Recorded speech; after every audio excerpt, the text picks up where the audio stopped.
In this video, we will be discussing about vernal keratoconjunctivitis. First, let's see which are the synonyms. Synonyms. The vernal keratoconjunctivitis is also known as VKC, the short form of vernal keratoconjunctivitis, or it's also known as spring catarrh. Spring catarrh. And one more name is warm weather conjunctivitis. Warm weather conjunctivitis. Then introduction.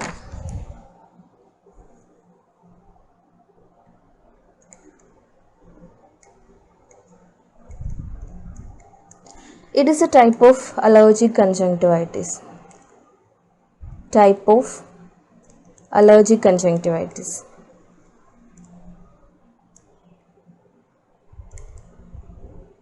What is the definition? What is the definition of this? We will be writing the definition in point-wise manner, and you can frame the definition by reading those points together. Okay. So the first point is it's recurrent. Vernal keratoconjunctivitis is recurrent. Then it's bilateral. It's bilateral. Then it is interstitial. Interstitial.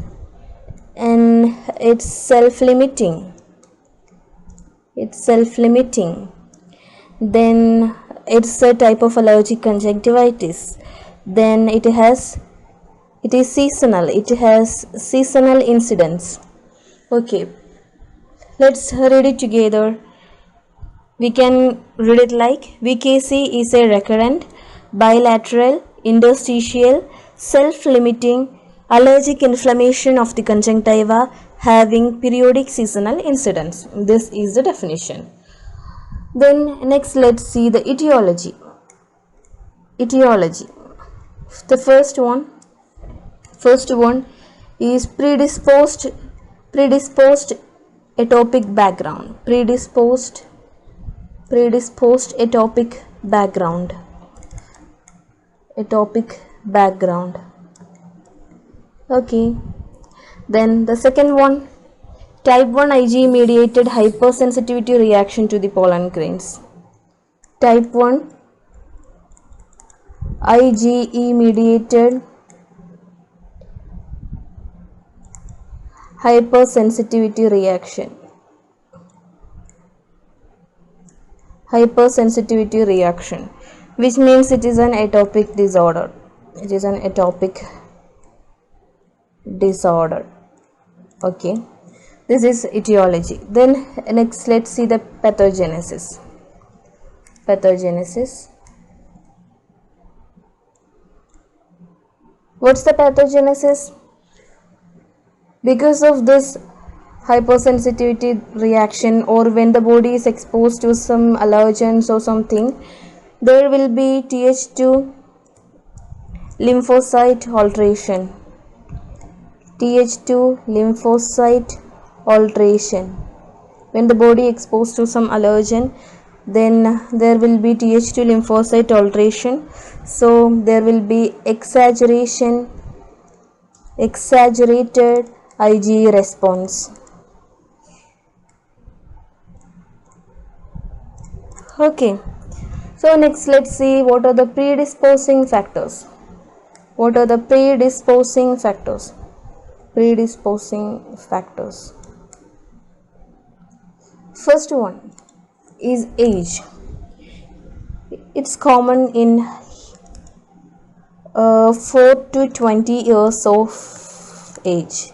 And if we consider the sex, it's more common in boys than girls. That means it's commonly seen in young boys, right? 4 to 20 years is younger boys. Okay. Then season.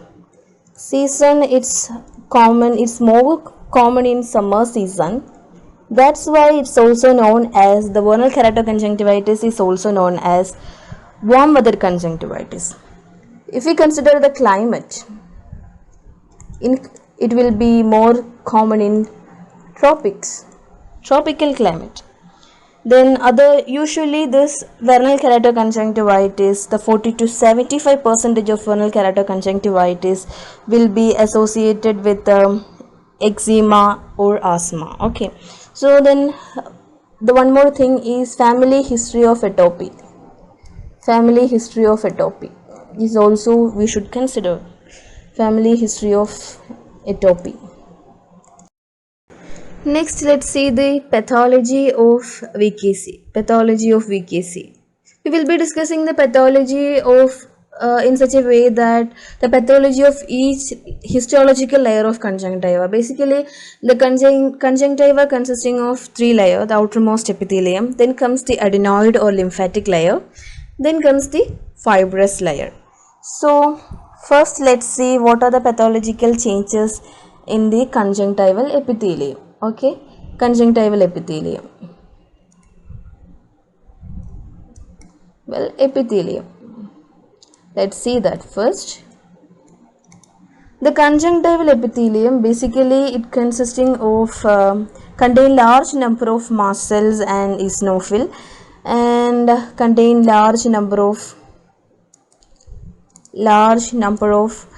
mast cells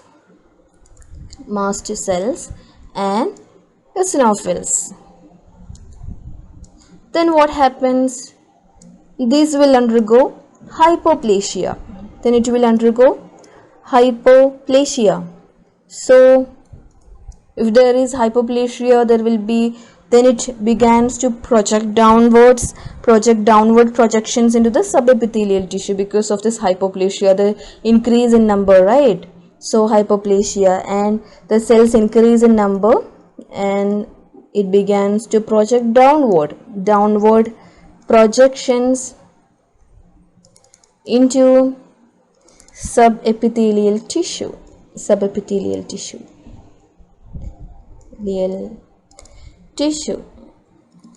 Then comes, it's about the pathological changes in epithelium. Then adenoid layer. What happens in adenoid layer as a result of VKC? The adenoid layer, there will be cellular infiltration by the mast cell, eosinophils, plasma cells, lymphocyte and histiocytes. Cellular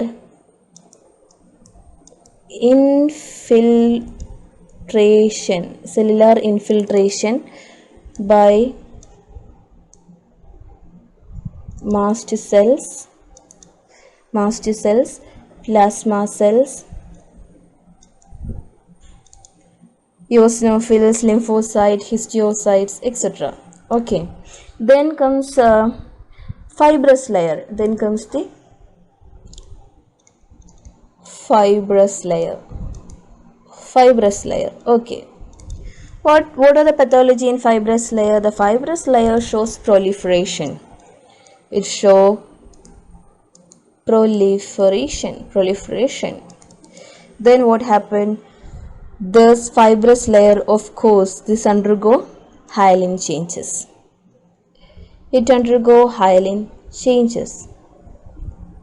Then basically the fibrous layer contains the conjunctival vessels and nerves.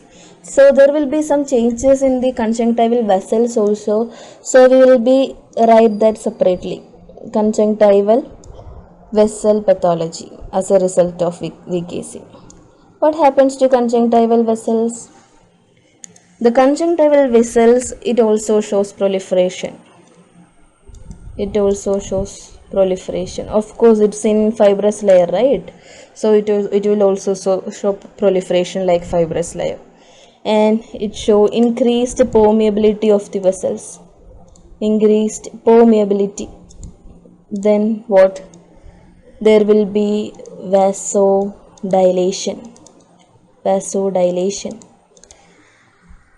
All these, the changes in the epithelial, the pathological changes in the conjunctival epithelium, adenoid layer, fibrous layer and conjunctival vessels lead to the formation of multiple papillae in the upper tarsal conjunctiva. Okay, as a result of this pathological changes, there will be multiple papillae formation in the upper tarsal conjunctiva. It's about today's video. We'll be discussing the clinical features and treatment and everything in the next video. Thank you for watching. If you have any doubts or if you have any suggestions regarding this video, comment in the comment box. Thank you.